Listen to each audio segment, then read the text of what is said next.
Hi, this is Brian Forster coming to you from Paracas in Peru. This is part 6 of a 7-part YouTube series about the elongated skull DNA research of Paracas in Peru.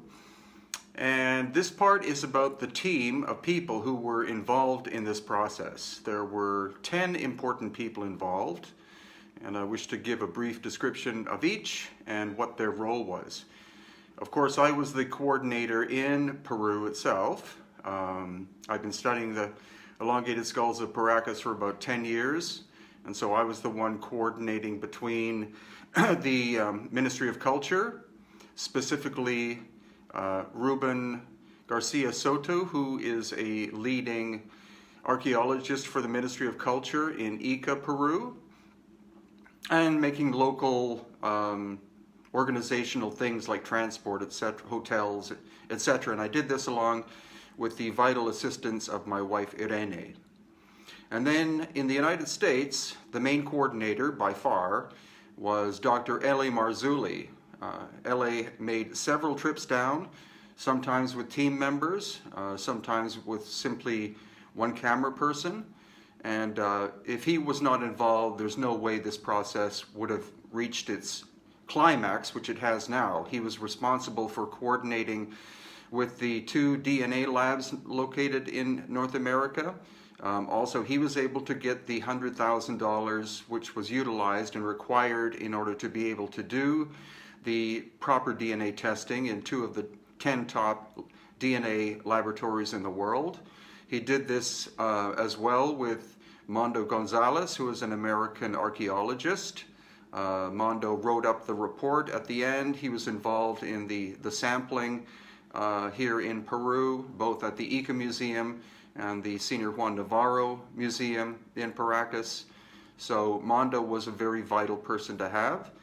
Then we also had Chase Klosky, who was responsible for making sure that the environments, both at the Ica Museum and also the Paracas Museum of Senior Juan, were as sterile as possible. She was the one who took the samples as soon as they were removed from the skulls and put them into perfect sterile packages, labeled them, packaged them, and brought them to the United States. So without Chase's help, we would get a lot of accusations of contamination, but both laboratories said that the work Chase did was superior to what was required. So hats off to her. Then we also had Richard Shaw, who documented the entire process. He came down multiple times, sometimes just with L.A. Marzulli, sometimes with the team. He recorded all of the DNA sampling, the locations such as the Chongo Cemetery, and other places as well. So without his documentation, we wouldn't have the full evidence. So Richard did a brilliant job. And also then Dr. Malcolm Warren, an American chiropractor, Dr. Michael Alday, a medical physician in the United States of 35 years of experience, and Rick Woodward, who is an anthropologist in the United States. The 3 of them were mainly studying the abnormalities or differences of the elongated skulls of Paracas, Peru, as compared to normal skulls and also other skulls of other cultural groups of this area. And they were able to figure out that the lack of the sagittal suture here is probably a genetic abnormality, not the idea that it was prematurely closed or calcified. It seemed to simply not be there according to them.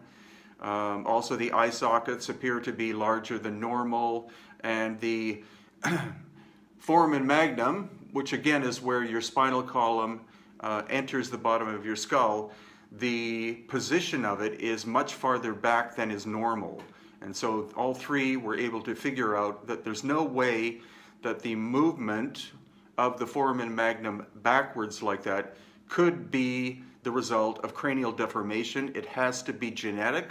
Also, the opening of the foramen magnum appears to be oval and not round as it is in Homo sapiens sapiens, and that's another abnormality. And I believe all 3 concluded that the necks of the Paracas elongated skulls would be longer and thinner than normal. So those are the factors that they figured out. And also, of course, Ruben, the archaeologist in Peru, in Ica, was vital because we had to do this with the Peruvian Ministry of Culture. There was no way that we could take even little powdered samples of Paracas material outside of Peru for testing without the approval of the Ministry of Culture of Peru, and without Ruben's assistance, that would have been almost impossible. So my personal thanks to the other 9 members of this group that worked together very well, and hats off to all of them for their expertise. Now, in part 7, what I'm going to do is get into a more detailed discussion of the actual DNA haplogroups that were found, because many of them were not indigenous to the Americas and were not present supposedly in South America technically before the first Spanish arrived in the 1500s. So this means that 2,000 plus years ago there were people called the Paracas, a very complex DNA background, that were living on the coast of Peru. I'll also discuss blood type samples that were taken, and supposedly prior to the arrival of the Europeans in the 16th century, all native people, especially of Peru and South America in general, were supposed to be 100% blood type O, and this is not the case. So I'll get into that in the final 7th chapter of this series. Thank you so much for your interest.